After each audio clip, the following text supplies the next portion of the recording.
അല്ലല്ല, ഞാൻ ചൂണ്ടിക്കാണിച്ച ഒരു കാര്യം നിങ്ങൾക്ക് എല്ലാവർക്കും അറിയാം. ഞാനിപ്പോൾ കുറേ വർഷങ്ങളായിട്ട് നമ്മുടെ സംസ്ഥാന സർക്കാരോ കേന്ദ്ര സർക്കാരോ മോശകാര്യങ്ങൾ ചെയ്താൽ അവരെ ആക്ഷേപിക്കാൻ റെഡിയായി നിൽക്കുന്ന ഒരു വ്യക്തിയാണ്. അതേപോലെ അവർ നല്ല കാര്യങ്ങൾ ചെയ്യുമ്പോൾ അതിനെ അംഗീകരിക്കാനും അതിനെ ചൂണ്ടിക്കാണിക്കാനും തയ്യാറായ ഒരു വ്യക്തി. അതാണ് എൻ്റെ രീതി, നിങ്ങൾക്കറിയാം.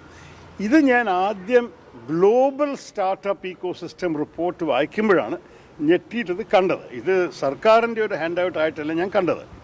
അപ്പോൾ അവർ പറയുന്ന കാര്യങ്ങൾ നോക്കിയിട്ടും ഈ സ്റ്റാർട്ടപ്സിൻ്റെ വാല്യുവേഷൻ നോക്കിയിട്ടും ഹഡൽ ഗ്ലോബൽ തിരുവനന്തപുരത്ത് ബീച്ചിൽ സംഭവിച്ചപ്പോൾ അവിടെ പങ്കെടുത്തിട്ടും ഇതെല്ലാം കണ്ടിട്ടാണ് എനിക്ക് തോന്നിയത് ഇതൊരു നല്ല കാര്യമാണ്. പക്ഷേ ആർട്ടിക്കിളിൻ്റെ അവസാനം ഞാൻ എന്താ പറഞ്ഞിരിക്കുന്നത്, ഈ രീതിയിൽ കേരളം മുന്നോട്ട് പോകണമെന്ന് ആവശ്യപ്പെട്ട ഒരു വ്യക്തിയാണ് ഞാൻ കുറേ വർഷങ്ങളായിട്ട്. നിങ്ങൾ ഒരു പക്ഷേ എൻ്റെ പ്രഭാഷണം ഓർമ്മയുണ്ടാവില്ല, കഴിഞ്ഞ തെരഞ്ഞെടുപ്പ് സമയത്ത് ഞാൻ മാനിഫെസ്റ്റോ കമ്മിറ്റിയിൽ നേതൃത്വം നടത്തുമ്പോൾ ഞാൻ പ്രസംഗിച്ച് പറഞ്ഞത് നമ്മുടെ കേരളത്തിൽ നമ്മുടെ കുട്ടികളുടെ ഭാവിക്ക് വേണ്ടി നമ്മൾക്ക് ഇൻവെസ്റ്റ്മെൻറ്റ് അത്യാവശ്യമാണ്, സ്റ്റാർട്ടപ്സ് അത്യാവശ്യമാണ്, ഓൺട്രപ്രനർഷിപ്പ് അത്യാവശ്യമാണ്. ഇതെല്ലാം ഈ LDF സർക്കാരിന് ചെയ്യാൻ കഴിവില്ല എന്നാണ് ഞാൻ ആ കാലത്ത് വിചാരിച്ചത്.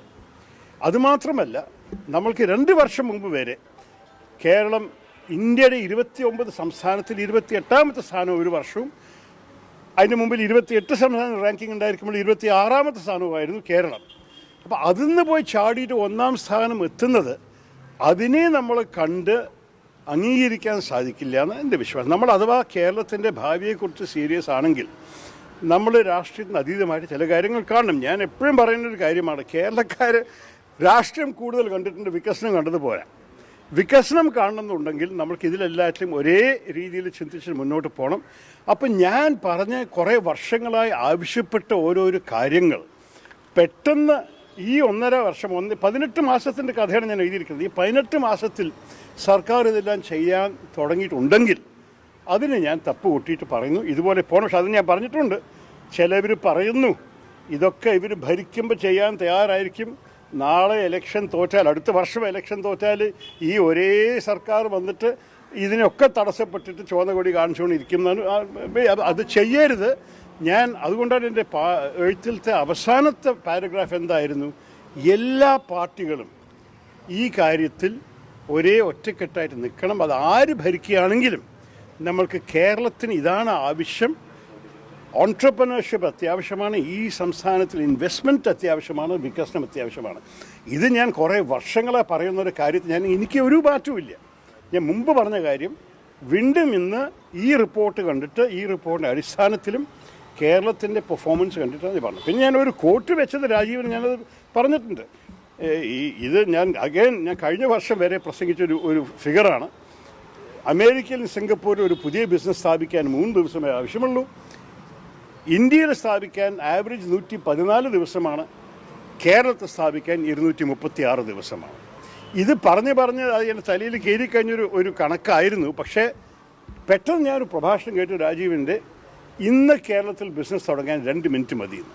അപ്പോൾ ഞാൻ അതിനെക്കുറിച്ച് അന്വേഷിച്ചു, സംസാരിച്ച് കണ്ടുപിടിച്ചതാണ് ചില സിംഗിൾ വിൻഡോ ക്ലിയറൻസ് വഴിക്ക് എല്ലാ പെർമിഷൻസും എല്ലാ ലൈസൻസും ഒരു ദിവസത്തിൽ കൊടുക്കുന്ന, ഒരു 1-2 ദിവസത്തിൽ കൊടുക്കുന്ന സാഹചര്യം. അപ്പോൾ ഞാൻ പറഞ്ഞു ഇത് ഹൈപ്പർബലി അല്ലെങ്കിൽ ഇത് എക്സാജറേഷൻ അല്ലെങ്കിൽ ഇതിനെയും നമ്മൾ പ്രോത്സാഹിപ്പിക്കണം എന്ന് എഴുതിയിരുന്നു. അപ്പോൾ ഞാൻ എല്ലാ അടിസ്ഥാനത്തിലും എല്ലാ ഫാക്ട്സിൻ്റെ അടിസ്ഥാനത്തിലും ഡോക്യുമെൻറ്റ് സൈറ്റ് ചെയ്തിട്ടും ഡേറ്റ്സും ഫിഗേഴ്സും വെച്ചിട്ടാണ് ഞാൻ പറഞ്ഞിരിക്കുന്നത്. ഒരേ സമയം ഞാൻ പറഞ്ഞു ഇതിൽ എല്ലാ പാർട്ടികളും ഒരഭിപ്രായത്തോടെ നിൽക്കണം. എൻ്റെ അർത്ഥം ഇതേപോലെ നമ്മൾ അടുത്ത വർഷം ഭരണത്തിൽ വന്നാൽ നമ്മൾക്കും ഇതൊക്കെ ചെയ്തുകൊണ്ടിരിക്കണം. ആ സമയത്ത് ഇപ്പോൾ ഭരിക്കുന്നവർ നമ്മളെ എതിരിക്കരുത് രാഷ്ട്രീയത്തിൻ്റെ പേരിലെന്ന് ഞാൻ പറയാം.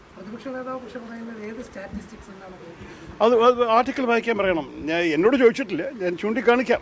എല്ലാറ്റിൻ്റെയും ആ റിപ്പോർട്ട്സായി അഥവാ ആ റിപ്പോർട്ടിൽ വല്ല കുറ്റമുണ്ടെങ്കിൽ നമ്മൾ തർക്കിക്കണം. ഞാൻ ഈ ഗ്ലോബൽ സ്റ്റാർട്ടപ്പ് ഇക്കോസിസ്റ്റം റിപ്പോർട്ട് ലോകത്തിൻ്റെ എല്ലാ രാജ്യങ്ങളും എല്ലാ സംസ്ഥാനത്തിൻ്റെയും ഒരു റിപ്പോർട്ടാണ്. അത് ഞാനോ ഒരു ഇന്ത്യൻ സ്ഥാപനമല്ല ഇറക്കിയിരിക്കണം. അത് ഇൻ്റർനെറ്റിൽ നിങ്ങൾ കയറിയിട്ട് നോക്കിക്കോളൂ, ഗൂഗിളിൽ എവിടെ നിന്നാണ് ഞാൻ അത് എടുത്തിരിക്കുന്നത്.